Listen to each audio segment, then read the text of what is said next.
Despite being splitting images of one another aside from colour, Bumblebee and Cliffjumper are very different characters. However, both are very important in the Transformers universe. Bumblebee, the yellow and friendly Caterpillar character, and Cliffjumper, the trigger-happy, smart-talking warrior. In this episode of The Pit, we're taking a look at Bumblebee and Cliffjumper. Cliffjumper was a member of the original 1984 cast and crew of the Ark, and as such has had a large amount of appearances throughout the many different Transformers stories. Unlike some of his unluckier comrades, however, Cliffjumper, for the most part, managed to avoid meeting his end in the many different forms of G1. In the Generation 1 cartoon, Cliffjumper made frequent appearances right until the 1986 movie, and though he was never depicted being killed, he was never seen again in subsequent seasons of the show aside from a brief cameo.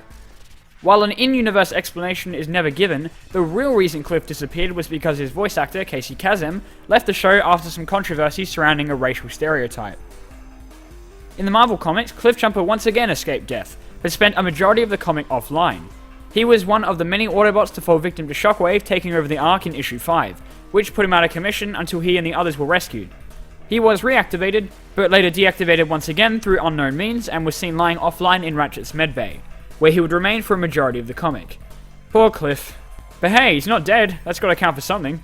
In the Generation 1 Choose Your Own Adventure storybook Decepticon Poison, one of the many outcomes of the story saw Perceptor giving his Autobot comrades too much of the antidote he had created to cure the titular Decepticon poison, which resulted in Cliffjumper and the other Autobots crumbling to pieces. Whoops. In the horrible abomination that is the Beast Within comic, Cliffjumper was one of the many Autobots killed in the violent skirmish between the Autobots and Decepticons. While Cliffjumper may have been killed, the Beast certainly became a Cliffjumper by the end of it. In the IDW movie prequel comics, Cliffjumper made an appearance, though even in this universe he was still just a red repaint of Bumblebee. At least he has a voice. He had a main role in the comic, though by the end of it was shot down by Starscream and never seen again. His fate was left ambiguous, as the comic never addressed whether he survived or not, though the writer Chris Murray claimed he was. Yay! In the Shattered Glass continuity, the Cliffjumper from the classic universe appears in a universe where the Decepticons are the good guys and the Autobots are evil. When he runs into the inhabitants of the Shatteredverse, Cliffjumper is constantly confused for the Cliffjumper that was native to the Shatteredverse, which begs the question, what happened to the Shattered Glass Cliffjumper? Well, it was revealed that he was one of the Autobots killed in a fight at Darkmount, to Optimus Prime's dismay. In the Shattered Glass story Dungeons and Dinobots, Cliffjumper sideswiped Rodimus and Blur found the Omega Terminus chamber, which Rodimus and Blur sought to control. Omega Terminus wasn't too fond of this idea, and brought back to life the corpses of Cliffjumper and Drench, who proceeded to attack the invaders. Eventually, Cliffjumper and the others managed to defeat them using scraplets, as in this universe, scraplets are used to heal, as they eat dead metal, and as such tore apart the two zombies until there was nothing left of them. The Shattered Glass Cliffjumper wouldn't be the only Cliffjumper to be killed and turned into a zombie, however. In the Prime cartoon, Cliffjumper was one of the Autobots stationed on Earth, though in the first episode of the show was captured by Viacons and sent to Starscream for interrogation. When Cliff didn't comply, Starscream impaled him with his bare hand, killing him instantly. His corpse would then be used by Megatron to test the capabilities of Dark Energon, which caused Cliffjumper to be revived as a zombie, though zombie Cliffjumper would be killed again in an explosion. Gee, Cliffjumper just can't catch a break. And now to Bumblebee. Bumblebee is one of the most well-known and popular Transformers characters, if not the most famous, and as to be expected, he has had a ridiculous amount of screen time dedicated to him throughout the years. Despite being the fan-favourite Kid Appeal character, Bumblebee has had his fair share of deaths. The very first was when he fell victim to the selling toy syndrome. In the 4-part G.I. Joe vs. the Transformers crossover, Bumblebee was mistaken to be an enemy by G.I. Joe, and as such they blew him to bits.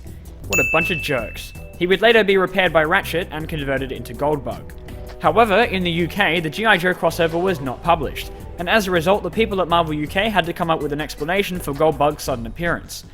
They came up with their own origin story involving Death's Head killing Bumblebee, only for him to be rebuilt by Wreck-Gar. Problem solved. Goldbug would then be killed by Starscream in the Underbase saga, and then revived once more by Ratchet. But now back as Bumblebee because Ratchet said he preferred him that way. Which is kind of weird. In the Generation 1 cartoon, Goldbug's origin came during the 2-part The Return of Optimus Prime, when Bumblebee was heavily damaged by the Hate Plague, and rebuilt by a Quintesson in a new body. At least this time he didn't die.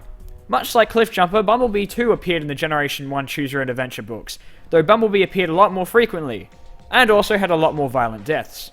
In Dinobots Strike Back, one outcome saw Bumblebee and Mirage finding themselves torn apart by Scrapper and Gravedigger and used as parts for an Autobot memorial power plant.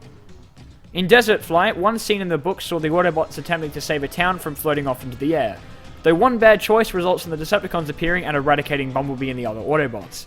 This was one of two outcomes in the book where the Autobots were all killed by the Decepticons. The second being when Beachcomber and a human named Buddy abandon a battle between the two factions, only to return to find all their friends dead, including Bumblebee. In Project Brain Drain, Bumblebee finds himself up against Galvatron, and two outcomes in the book involve Bumblebee's demise. One is when Bumblebee tries taking on Galvatron himself and finds himself crushed underfoot. The second is when Bumblebee tries throwing an oil tanker at Galvatron, only for the tanker to explode and reduce Bumblebee to pieces. Jeez, these books are violent. Bumblebee was a major player in 3 of the 4 Devil Jews G.I. Joe vs. the Transformers crossovers, though on the third met his end at the hands of Serpentor when the son of Megatron crushed the poor Autobot in his vehicle mode with his tendrils. I'm surprised they actually went through with it instead of reviving him too. In Dreamwave's G.I. Joe Transformers crossover, Bumblebee was a major character, though was killed along with all the other Transformers at the end of the comic when the Matrix of Leadership was destroyed. Aww. And finally, in IDW's G.I. Joe vs. the Transformers crossover, Bumblebee was beheaded at the start of the story by Starscream and then worn around Megatron's neck. His body was used by Cobra as an exosuit. At the end of the story, the 2 pieces of him are reunited, however. But geez, crossovers are not kind to Bumblebee. Of course, Bumblebee's popularity stemmed from his appearances in the Michael Bay movies, in which he stars as the Kid Pool character and a major player in all 4 movies. While he is yet to meet his end, though we're going to have to wait and see, the movie games featured some sweet Bumblebee death action. Oh, sorry, I'm not allowed to take joy in that. I forgot I'm not allowed to not like Bumblebee. Sorry. The games featured some tragic scenes of Bumblebee's death.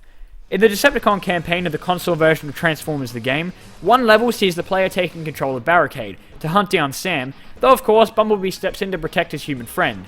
However, since this is the Decepticon campaign and all, Barricade emerges triumphant and kills Bumblebee.